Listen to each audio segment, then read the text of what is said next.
నిజామాబాద్ జిల్లాలో విద్యార్థి సమస్యల పరిష్కారం కోసం పీడీఎస్యూ ఆధ్వర్యంలో భారీ ర్యాలీ నిర్వహించారు.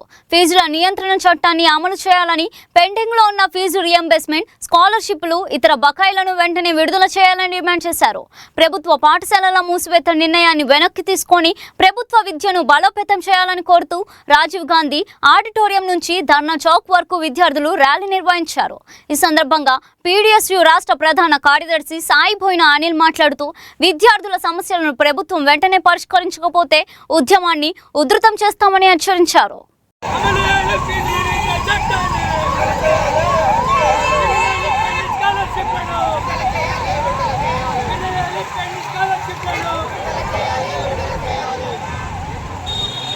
కార్యదర్శి నిజామాబాద్ జిల్లా కమిటీ ఆధ్వర్యంలో నిజామాబాద్ పట్టణ కేంద్రంలో పెండింగ్లో ఉన్నటువంటి రీఎంబర్స్మెంట్ ఫీజుల నియంత్రణ చట్టం అమలు చేయాలని, 23,000 ప్రభుత్వ బడుల మూసివేతను వెనక్కి తీసుకోవాలని ఈరోజు వందలాది మంది విద్యార్థులతో నిరసన కార్యక్రమం చేపట్టడం జరిగింది.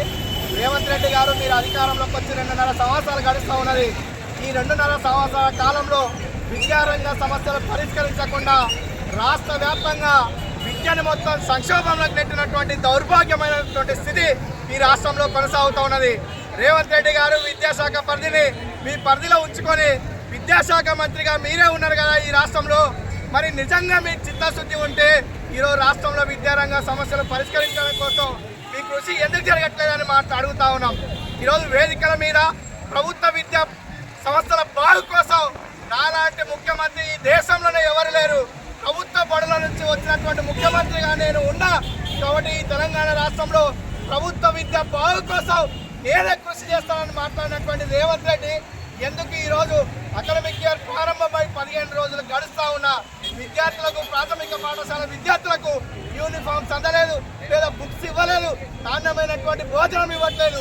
పేరుక నిన్న మంత్రివర్గ సమావేశం పెట్టుకొని మొత్తం ప్రాథమిక విద్య నుండి జూనియర్ కళాశాల వరకు ఉదయం టిఫిన్స్ పెడతాము, లేదా మధ్యాహ్నం భోజనం పెడతామని మాట్లాడుతూ ఉన్నావు తప్ప నీ మాటలేమో కోటలు దాటి విద్యారంగం కోసం నా కృషి చాలా బలంగా జరుగుతుందని మాట్లాడి ఆచరణకు వస్తే ఈరోజు ఎక్కడున్నటువంటి సమస్యలు అక్కడే ఈ తెలంగాణ రాష్ట్రంలో ఉన్నాయి. నిజామాబాద్ పట్టణంలో కూడా వందలాది మంది, వేలాది మంది విద్యార్థులకు రీఎంబర్స్మెంట్ రాక ఈరోజు సర్టిఫికెట్లు తీసుకోలేక, పై చదువులకు వెళ్ళలేక వాళ్ళు మధ్యంతరంగా చదువులకు దూరమైనటువంటి పరిస్థితి ఈ రాష్ట్రంలో ఉన్నది. కాబట్టి వెంటనే 9,000 కోట్ల పెండింగ్ రీఎంబర్స్మెంట్ బకాయిలను విడుదల చేయాలి, ఫీజుల నియంత్రణ చట్టం తీసుకురావాలి, 23,000 ప్రభుత్వ బడుల పాఠశాలను మూసివేత అంశాన్ని వెనక్కి తీసుకోవాలని పీడీఎస్ విద్యార్థి సంఘంగా డిమాండ్ చేస్తూ ఉన్నాం. పీడీఎస్ నిజామాబాద్ జిల్లా కమిటీ ఆధ్వర్యంలో ఈరోజు ఫీజుల నియంత్రణ చట్టాన్ని రాష్ట్ర ప్రభుత్వం అమలు చేయాలని, పెండింగ్లో ఉన్నటువంటి ఫీజు రియంబర్స్మెంట్, స్కాలర్షిప్స్, అదేవిధంగా కాస్మెటిక్ ఛార్జీలు కావచ్చు, అదేవిధంగా బెస్ట్ డెవలప్మెంట్స్కు సంబంధించిన బకాయిలు కావచ్చు, ప్రతి ఒక్కరు కూడా విడుదలయ్యాలని డిమాండ్ చేస్తూ, అదేవిధంగా రాష్ట్ర వ్యాప్తంగా దాదాపు 27,000 ప్రభుత్వ పాఠశాలలు మూసివేస్తున్న ఏమాత్రం నిర్మోహమాటంగా ఈరోజు తెలంగాణ రాష్ట్ర ముఖ్యమంత్రి చెప్పడం దుర్మార్గమైన విషయమే. ఎందుకంటే ప్రభుత్వ పాఠశాలలో చదువుతున్నది పేద మధ్యతరగతి విద్యార్థులు, సీఎం రేవంత్ రెడ్డి గారు. కానీ ఈరోజు ఆ ప్రభుత్వ విద్యను దూరం చేయడానికి ఆధ్వర్యంలో నిజామాబాద్ జిల్లా కమిటీ ఆధ్వర్యంలో ఈరోజు ప్రభుత్వ విద్యా వ్యతిరేక విధానాలకు వ్యతిరేకంగా ఈరోజు వేల మంది విద్యార్థులతో భారీ ప్రదర్శన చేయడం జరిగింది.